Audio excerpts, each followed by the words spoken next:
여러분, 혹시 이런 경험 있으신가요? 비록 시골이지만 건물주인 시부모님 이제껏 돈 없다고 하나도 보태주지 않았습니다. 은근히 불쌍한 척하고 간섭하지 않는 시어머니라는 이미지로 살아가는 사람. 하지만 그런 이미지로 실속은 다 챙기며 사는 사람. 손주들이 고등학생이 될 때까지 연필 한 자루 사준 적 없는 사람들 정말이지 싫습니다. 오늘의 이야기는 그런 가식적인 시어머니, 그리고 무능력한 남편 때문에 마음의 병이 쌓이고 쌓여 이혼을 수십 번 결심했던 한 며느리의 20년 결혼 생활입니다. 실화를 바탕으로 재구성되었습니다. 저는 26살에 결혼했습니다. 남편은 작은 회사를 운영하는 사업가였고 시어머니는 첫 만남부터 늘 말씀하셨죠. 우리 아들 능력 있는 사람이야. 그러니 너네 집에서도 아주 만족하시지? 현실은 엄청난 반대가 있었지만 전 남이 편이 상처받을까봐 절대로 말하지 않았습니다. 그때만 하더라도 사랑했으니깐요. 분명 반대하시는 데는 이유가 있으셨을 텐데. 왜 몰랐을까요? 정말 요즘 말로 지팔지꼬니 남의 이야기가 아니었습니다. 하지만 결혼 준비할 때부터 이상했습니다. 시댁에서 도와주신 건 아무것도 없었어요. 전세집 보증금 2억, 예단 1천만 원, 예물 1천만 원 모두 친정 몫이었습니다. 왜 제가 이런 결혼을 했을까요? 그때 친정 부모님이 더 뜯어말리셨음 사는 게 지금보다는 나았을까요? 심지어 결혼식 비용까지 친정에서 부담했습니다. 시댁에서는 하객 200명 데려오시면서도 아무런 비용을 지불하지 않으셨습니다. 꼭 제가 하자 있는 사람 같죠? 저 서울에서 알아주는 여대 출신으로 남편에게 꿀릴 게 하나도 없었습니다. 결혼 전 시어머니가 하신 말이 아직도 귀에 쟁쟁합니다. 우리는 아들 하나밖에 없어서 돈이 많이 안 들었는데 딸 셋 키우느라 고생 많았겠어. 우리 며느리 친정은 여유로워서 좋겠다. 그 순간 깨달았습니다. 아, 이 결혼 나만의 전쟁이 되겠구나. 겉으론 고상한 척 하지만 속은 완벽한 이기주의가 자리 잡고 있는 사람이 내 시어머니구나. 신혼집 꾸미는 것도 마찬가지였어요. 냉장고, 세탁기, TV, 침대 모든 가전제품과 가구를 친정에서 사줬습니다. 시댁에서는요? 그저 웃지요. 신혼집에게 들어갈 준비가 다 되니 집들이 언제 하냐고 다른 형제들이 이야기합니다. 물론 그때도 빈손으로 오셨습니다. 어떻게 그리 뻔뻔한지 아직도 이해가 안 돼요. 민망해서 보통 사람들이 할 수 없는 행동들을 정말 아무렇지도 않게 인자한 모습으로 했습니다. 결혼 1년 후 첫 임신 소식을 전했을 때 저는 정말 기대했습니다.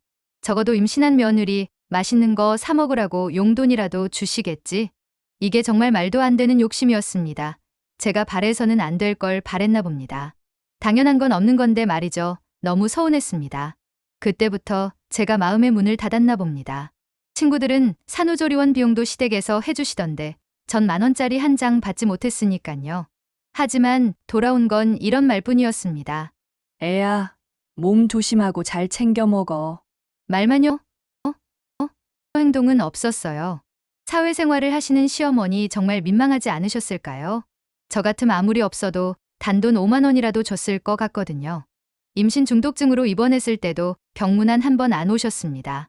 대신 친정어머니가 매일 죽을 끓여 병원까지 가져다 주셨어요. 솔직히 오시지 않는 게 나았습니다. 괜히 친정엄마만 더 속상해 하셨을 것 같거든요. 이 이야기를 하면서도 저는 화가 나요. 왜 내가 이런 결혼을 했을까요? 더 황당했던 건 출산 당일이었어요. 출산 후 쉬고 있는데 당연히 빈손으로 오시고 수고했다라는 한마디를 남기고 시아버지와 돌아가셨습니다. 와, 믿기지 않으시죠? 며느리가 첫 출산을 했는데요. 병원까지 오셔서 그냥 가셨어요. 이건 정말 뻔뻔하지 않으면 할 수 없는 행동 아닌가요? 아니면 제가 너무 바라는 건가요? 그날 밤 회음부 절개 때문에 앉지도 못하고 모유수유 때문에 1시간도 못 자는 저를 보며 남편이 한 말이 더 가슴 아팠습니다. 우리 엄마 너무 좋아하시네. 손자 보고 싶어서 안달이야. 정말이지 욕이 나올 뻔했습니다. 아기를 낳느라 죽을 만큼 힘들었던 저는 그날 처음으로 크게 깨달았습니다. 아, 이런 사람도 있구나. 정말 뻔뻔한 사람도 있구나. 첫째 아들이 돌이 되었을 때의 일입니다. 시아버지가 어디서 어떻게 할 거냐고 물으셨습니다. 왜 궁금하셨을까요? 18년 전에는 금값이 비싸지 않았습니다. 하지만 돌반지 하나 들고 오시지 않았습니다. 있잖아요. 시댁이 기초수급자냐고요? 아니요. 건물도 상가도 있다니깐요. 그래서 더 이해하지를 못하겠습니다. 그래서 더 싫어졌습니다. 뭐 저런 사람들이 있나 싶었습니다. 시댁에서는 주위 분들에게 자랑만 하셨어요. 그냥 가만히나 계셨음 덜 얄미웠을 거예요. 그때부터 알았어요. 이분들. 자랑은 하고 싶구나. 둘째를 가졌을 때도 똑같이 행동하셨고, 그때부터 저는 남편의 부모님이지만 이해할 수가 없었고 싫었습니다. 친정부모님이 딸 고생한다고 이것저것 챙겨주시는 걸 뻔히 알면서도 모른 체 하셨습니다. 본인들도 민망은 하셨을 테니까요. 결혼 5년 차 남편의 사업이 기울기 시작했습니다. 코로나 때문에 매출이 반토막 나고 직원들 월급도 제때 못 주는 상황이었어요. 저는 파트타임으로 일하던 회사를 정규직으로 전환해서 가게를 도왔습니다. 두 아이를 어린이집에 맡기고 새벽 7시에 출근해서 밤 9시에 퇴근하는 생활이 시작되었어요. 그런데 그 와중에 시아버지는 새 외제차를 뽑으셨습니다. 전액 현금으로 말이죠. 그냥 사시고 가만히나 계시지 꼭 전화로 새 차를 뽑았다고 말씀하시더군요. 정말이지 이제는 남편까지 미웠습니다. 아니 불쌍해졌습니다. 아들은 지금 너무 힘든데 정말 모르시는 걸까? 절대 모르시지 않으셨습니다. 아들 얼굴이 정말 반쪽이 될 만큼 힘들어 보였거든요. 모른 체 하시는 것도 연기라면 정말 배우 뺨치시는 연기력을 재능으로 가지고 계신 분들이었습니다. 정말 화가 나서 남편에게 말했어요. 당신 부모님께 도움 좀 요청해봐. 우리 너무 힘들잖아. 남편이 용기를 내어 어머니께 전화했습니다. 하지만 돌아온 답변은 이거였어요. 우리도 여유가 없어. 미안하구나. 저는 이때도 생각했습니다. 당연히 친정에서 도와주겠지라고 생각할 시부모님들이니 도와주지 않겠지라고 말이죠. 그런데도 남편은 그런 부모를 원망하지 않았습니다. 제 속이 부글부글 끓었습니다. 나는 뭐야? 내 고생은 고생이 아니야. 남편의 사업은 점점 더 어려워졌습니다. 결국 회사를 정리하고 취업을 하게 되었는데 월급이 절반으로 줄었어요. 저는 허리가 휘도록 일했습니다. 낮에는 회사에서 일하고 저녁에는 아이들 숙제 봐주고 주말이 오면 쉬지 않고 동네 공구방으로 출근해서 아이들을 가르쳤습니다. 학원비, 생활비, 대출이자 모든 걸 제가 감당해야 했습니다. 그런 와중에도 명절이 되면 시댁에 가야 했어요. 며느리가 개고생하면서 아들이 벌려놓은 일 수습하면서 사는 거 뻔히 알면서 명절에 쉬라는 말 한마디 없었습니다. 정말이지 힘들었습니다. 그 사람들이 너무 미웠습니다. 중간에서 아무 말 하지 못하는 남편도 원망스러웠습니다. 남편에게 하소연해도 소용없었습니다. 당신 왜 그렇게 우리 엄마 흉만 봐? 우리 부모님한테 바라지 마. 그 순간 남편이 괴물로 보였습니다. 정신병자 같았어요. 어떻게 저렇게 말을 하지? 우리 부모님은 왜 도와주시는 거야? 그걸 또 왜 저 시키는 받아? 온몸이 흔들릴 만큼 화가 치솟았습니다. 당장이라도 헤어지고 싶었습니다. 첫째가 초등학교에 입학할 때의 일입니다. 책가방이며 준비물이며 모든 게 돈이었어요. 당연히 모른 척 넘어간 시대. 반면 친정어머니는 손자 책가방을 직접 사주시고 학용품까지 세심하게 챙겨주셨어요. 저한테 따로 필요한 거 있으면 사주라면서 용돈도 넉넉히 주셨어요. 저희 친정이요. 본인들은 쓰지 않아도 딸이 고생할까봐 어떻게 해서든 해주시는 분들이세요. 너무 비교가 되니 정말 시부모님들이 사람처럼 보이지 않았습니다. 아이들 생일 때도 마찬가지였어요. 친정에서는 매년 생일 선물을 챙겨주시는데 시댁에서는 한 번도 생일 선물을 사주신 적이 없어요. 첫째가 7살 때 이렇게 물어보더라고요. 엄마, 왜 외할머니는 선물 사주시는데 할머니는 안 사주셔? 그 말을 듣고 가슴이 미어졌어요. 아이들도 이제 알 나이가 되었구나. 누가 진짜로 자신들을 아끼는지 그래서 남편에게 말했어요. 당신 어머니한테 아이들 생일 때라도 뭔가 해달라고 해봐. 남편은 아무 말도 하지 않았어요. 그럼 보고 싶다고 오라가라 소리라도 하지 말던지 왜 자꾸 보고 싶다고 전화는 하는지. 정말 나이가 들면 저렇게 뻔뻔해질까봐 무서웠습니다. 결혼 10년 차가 되었을 때 저는 정말 한계에 달했습니다. 남편은 여전히 무능했고 시어머니는 여전히 뻔뻔스러움에 극치에 있었어요. 남편은 아예 입을 다물었고 화가 난 저를 여전히 이해 못하는 표정이었죠. 주변 사람들은 저를 부러워했어요. 시어머니가 간섭 안 하셔서 좋겠어. 자유롭게 살 수 있잖아. 시댁이 건물 있다며? 나중에 상속받으면 좋겠다. 남편이 착해 보여. 부인 말 잘 들을 것 같은데. 그런 말들을 들을 때마다 허탈했어요. 겉보기와 속사정이 이렇게 다른데 어떻게 설명해야 할까요? 시어머니는 밖에서는 정말 좋은 시어머니 행세를 하셨어요. 동네 부녀회에서도 인기가 많으셨어요. 모든 걸 다 참고 사시는 분 같이 행동하셨으니까요. 결혼 10년 동안 며느리 생일에 축하 문자 하나 안 보내주신 시어머니. 제가 아파서 병원에 입원했을 때도 병문안 한 번 안 오셨고요. 뭐 솔직히 안 오시는 게 낫다 싶었습니다. 집안 행사로 시댁에 가면 동네 사람들은 애기 엄마는 정말 시댁복이 많네. 시댁이 여유 있는 데다 간섭도 하나도 안 하시잖아. 그럴 때마다 저는 그냥 웃고 넘겼어요. 제가 말을 해봤자 시댁에 바라는 며느리라고 다들 생각하겠지요. 오히려 저만 험담하는 며느리로 생각되겠지요.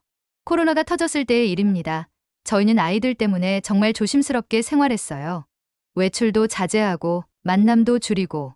하지만 시댁은 아이들이 보고 싶다며 주말에 들리라고 저는 정중하게 말씀드렸어요. 어머니, 아이들 때문에 지금은 조심해야 할 것 같아요. 코 시국이 조금이라도 진정되면 갈게요. 이렇게 말을 하면서도 속으로 생각했어요. 저 노인네가 노망이 났나? 결혼 15년 차, 저는 드디어 깨달았습니다. 이대로 살면 제가 먼저 쓰러지겠다고. 그날부터 저도 똑같이 하기로 결심했어요. 먼저 안부 전화 끊었습니다. 항상 제가 먼저 어머니 안녕하세요 하던 걸 멈췄어요. 시어머니도 처음엔 이상하게 생각하셨지만 나중에는 그냥 그러려니 하셨죠. 뭐라 하셔봐야 달라질 거는 없었습니다. 저는 마음이 완전히 떠났거든요. 어버이날 생신 선물도 끊었습니다. 명절 음식도 최소한만 했어요. 차례상에 올릴 것만 만들고 친척들 접대용 음식은 만들지 않았어요. 하지만 시댁에서는 한마디도 못 하셨습니다. 여기서 저한테 뭐라고 하셨으면 저는 정말 대들었을 것 같았습니다. 남편에게도 확실히 말했어요. 나 이제 당신 부모님 일은 신경 안 쓸 거야. 당신이 알아서 해. 갑자기 왜 그래? 갑자기가 아니야. 20년 동안 참았던 거야. 이제 못 참겠어. 그래도 가족인데. 가족? 나를 가족으로 생각하는 가족이 있어? 당신 부모님이 나한테 해준 게 뭐가 있는데? 남편은 처음엔 억지로라도 시어머니 편을 들려고 했어요. 하지만 제가 구체적인 사례들을 하나하나 말해주니까 아무 말 하지 못했습니다. 결혼할 때 도움받은 게 뭐가 있어? 아이들 낳을 때 도움받은 게 뭐가 있어? 내가 아플 때 챙겨준 게 뭐가 있어? 남편은 한참을 생각하더니 이렇게 말했어요. 그래도 엄마 나름대로는. 나름대로? 나름대로 뭐? 말로만 고맙다고 하는 거? 그날 남편도 처음으로 인정했어요. 본인 엄마가 얼마나 대단하신 분이라는 거요. 하지만 그렇다고 해서 뭔가 달라진 건 없었어요. 남편도 결국 자기 부모를 감쌀 수밖에 없으니까요. 아이들이 중학생, 고등학생이 되면서 이제 많은 걸 이해하게 되었어요. 어느 날 첫째가 이렇게 물어보더라고요. 엄마, 할머니는 왜 우리한테 관심이 없어? 친구들 할머니는 다 챙겨주는데. 저는 솔직하게 말해줬어요. 할머니는 할머니 나름대로 사랑하고 계셔. 다만 표현이 서툴러서 그래. 그런데 외할머니는 표현을 잘하잖아. 그건 사람마다 달라. 둘째도 비슷한 질문을 했어요. 엄마는 할머니랑 사이가 안 좋아? 안 좋은 건 아니야. 그냥 서로 다른 스타일이야. 아이들에게는 최대한 객관적으로 설명해 줬어요. 할머니를 미워하라고 하지도 않았고, 그렇다고 무조건 좋아하라고 하지도 않았어요. 다만 아이들 스스로 판단하게 했죠. 시간이 지나면서 아이들도 자연스럽게 외할머니와 더 친해졌어요. 그게 자연스러운 거였어요. 더 관심을 갖고 더 사랑해주는 사람에게 마음이 가는 게 제가 달라진 걸 느끼셨는지 시어머니도 조금씩 변화를 시도하셨어요. 어느 날 갑자기 전화해서 이렇게 말씀하시더라고요. 며느리야, 우리 손자들 옷 하나씩 사주고 싶은데 뭐가 필요해? 20년 만에 처음 들어보는 말이었어요. 저는 정중하게 답했습니다. 괜찮습니다. 필요한 건 다 있어요. 그래도 할머니가 뭔가 사주고 싶은데. 정말 괜찮습니다. 시어머니는 당황하셨을 거예요. 예전 같으면 제가 어머, 고마워요. 아이들이 좋아할 거예요 라며 기뻐했을 텐데요. 하지만 저는 더 이상 그런 연기를 할 수 없었어요. 20년 동안 아무것도 안 해주시다가 갑자기 뭔가 사주겠다고 하는 게 오히려 더 기분 나빴거든요. 며칠 후 시어머니가 아이들에게 각각 5만 원씩 용돈을 주셨어요. 그것도 남편을 통해서요. 할머니가 용돈이래 고맙다고 인사드려. 아이들은 예의상 감사합니다라고 했지만 별로 기뻐하지 않았어요. 이미 외할머니에게 충분히 사랑받고 있었으니까요. 그 모습을 본 시어머니가 남편에게 하신 말씀이 더 가관이었어요. 요즘 애들은 돈을 줘도 별로 기뻐하지 않네. 옛날 같으면 막 좋아했을 텐데. 옛날이라뇨? 옛날에도 한 번도 주신 적 없으면서요. 기가 막혔습니다. 그리고 서운해하시는 모습에 속이 시원했습니다. 아이들이 고등학교에 입학할 때의 일이었어요. 손자 고등학교 입학하는데 뭐가 필요해? 친정엄마는 항상 아이들을 챙기셨습니다. 반면 시어머니는 아이들 졸업식, 입학식 때마다 뭐가 그리 바쁘셨는지 연락 한 번 하지 않으셨습니다. 이제는 아이들이 다 커서 제가 가만히 있어도 아이들이 다 판단하더라고요. 이런 일들이 반복되면서 아이들도 자연스럽게 할머니들을 구분하게 되었어요. 진짜 할머니와 명목상 할머니로요. 남편이 직장을 옮기면서 연봉이 또 줄었어요. 아이들 교육비는 늘어나는데 수입은 줄어들고 저는 야간 아르바이트까지 시작했어요. 낮에는 정규직으로 일하고 밤에는 편의점에서 4시간씩 아르바이트를 했죠. 남편한테 아무리 시댁에 가서 도와달라고, 아니 돈 좀 빌려달라고 부탁해보라고 했지만 남편은 움직이지 않았어요. 그래서 직접 시어머니께 하소연을 했어요. 어머니, 요즘 너무 힘들어요. 좀 도와주세요. 물론 도움을 받는 게 당연한 거 아닌 거 알아요. 하지만 제 입장에선 이제는 도와줘도 된다고 생각했습니다. 저는 남편 사업 부도나면서 생긴 빚까지 감당하면서 하루하루를 버티고 있었으니까요. 결국 도와주시지 않으셨습니다. 그런데 그 다음 주에 시어머니 친구 딸이 시집 간다며 축의금 100만 원을 내셨다는 얘기를 들었어요. 저는 그 말을 듣고 정말 기가 막혔어요. 친구 딸에게는 100만 원을 선뜻 내시면서 정작 며느리가 힘들다고 울어도 모른 채 하시면서 말이죠. 그날 밤 정말 많이 울었어요. 왜 내가 이렇게 살아야 하지? 내가 뭘 잘못했지? 아이들이 고등학생이 되면서 점점 더 현실을 이해하게 되었어요. 첫째가 어느 날 이렇게 말하더라고요. 엄마, 나는 커서 엄마처럼 고생하는 사람과는 결혼 안 할 거야. 무슨 소리야? 할머니 보니까 알겠어. 입으로는 고맙다고 하면서 실제로는 아무것도 안 해주잖아. 나는 그런 어른이 되기 싫어. 둘째도 비슷한 말을 했어요. 엄마 이제 그만 며느리 도리하세요. 그만해도 될 것 같아. 솔직히 나도 친할아버지, 친할머니 무식해서 싫어. 아이들의 말이 가슴에 와 닿았어요.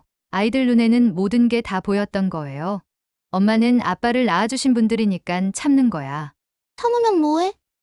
할머니는 변하지 않는데. 아이들 말이 맞았어요. 20년을 참았지만 시어머니는 변하지 않았어요. 아니, 변할 생각도 없어 보였어요. 여전히 인자한 가면을 쓰고 뻔뻔한 사람들이었어요. 결혼 18년 차, 저는 정말 진지하게 이혼을 고려했어요. 변호사 상담도 받아봤죠. 재산 분할은 어떻게 되는지, 양육권은 어떻게 되는지. 부인께서 주된 양육자셨으니 양육권은 문제 없을 거예요. 다만 아이들이 고등학생이니까 아이들 의견도 중요하죠. 집에 돌아와서 조심스럽게 아이들에게 물어봤어요. 만약에 정말 만약에 말인데 엄마 아빠가 이혼한다면 너희는 어떻게 하고 싶어? 첫째가 즉답했어요. 당연히 엄마랑 살겠지. 아빠는 할머니랑 사는 게 나을 것 같은데. 둘째도 마찬가지였어요. 엄마가 우리 키웠잖아. 아빠는 맨날 바쁘다고 하고. 아이들의 답변을 들으니 마음이 복잡했어요. 한편으로는 안심이 되었지만 한편으로는 아빠에 대한 아이들의 냉정한 평가가 안타까웠어요. 하지만 현실적으로 이혼은 쉽지 않았어요. 집도 있고 아이들 교육도 계속해야 하고 혼자서 모든 걸 감당하기에는 벅찼어요. 코로나가 끝나고 일상이 회복되면서 주변 사람들의 가족관계를 다시 보게 되었어요. 친구 중에 한 명은 시어머니가 정말 좋으셨어요. 우리 시어머니는 내가 아플 때 직접 와서 간병해 주셔. 아이들 용돈도 매달 챙겨주시고. 또 다른 친구는 저와 비슷한 상황이었어요. 우리 시어머니도 말로만 고맙다고 하지. 실제로는 아무것도 안 해줘. 명절 때만 일찍 오라고만 하고. 이야기를 나누면서 깨달았어요.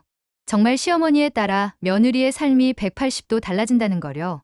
그리고 또 하나 깨달은 건 남편의 역할이 정말 중요하다는 거였어요. 친구 중에는 남편이 확실하게 아내 편을 드는 경우가 있었거든요.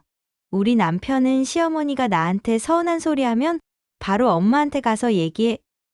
우리 와이프 힘들게 하지 마세요라고. 그 말을 듣고 정말 부러웠어요. 우리 남편은 20년 동안 한 번도 제 편을 들어준 적이 없었으니까요. 지금은 결혼 20년 차입니다. 저는 더 이상 시어머니에게 기대하지 않아요.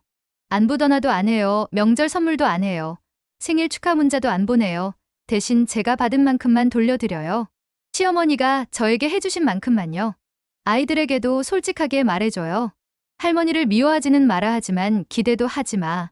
사람은 쉽게 변하지 않아. 남편과의 관계도 정리했어요. 더 이상 시댁일로 싸우지 않아요. 대신 남편이 알아서 하라고 해요. 당신 부모님이니까 당신이 알아서 해 나는 모르겠어. 남편도 이제는 이해하는 것 같아요. 20년 동안 제가 얼마나 참았는지를요. 아이들은 내년이면 대학생이 되어요. 그러면 제가 할 일도 거의 끝나는 거죠. 그때가 되면 저도 제 인생을 살고 싶어요. 20년 동안 미뤄뒀던 제 꿈들을 이루고 싶어요. 혹시 지금 영상을 보고 계신 분들 중에도 저처럼 속이 문드러지는 결혼 생활을 하고 계신가요? 20년을 살아보니 깨달은 게 있어요. 사람은 변하지 않습니다. 그러니까 기대하지 마세요. 내가 잘해주면 언젠가는 알아줄 거라고 기대하지 마세요. 희생하면 감사해야 할 거라고 기대하지 마세요. 대신 자신을 지키세요. 내가 받은 만큼만 주세요. 그게 정상적인 관계예요. 그리고 무엇보다 결혼할 때 부모님 말씀 잘 들으세요. 부모님이 반대하는 결혼은 정말로 하지 마세요. 부모님 눈에는 다 보여요. 부디 제 이야기가 누군가에게는 위로가 되고 또 누군가에게는 경고가 되길 바랍니다. 가장 소중한 건 바로 나 자신입니다. 이 영상이 조금이라도 공감이 되셨다면 좋아요와 구독 부탁드립니다. 그리고 댓글로 여러분의 이야기도 들려주세요. 여러분의 공감과 응원이 제겐 가장 큰 힘이 됩니다.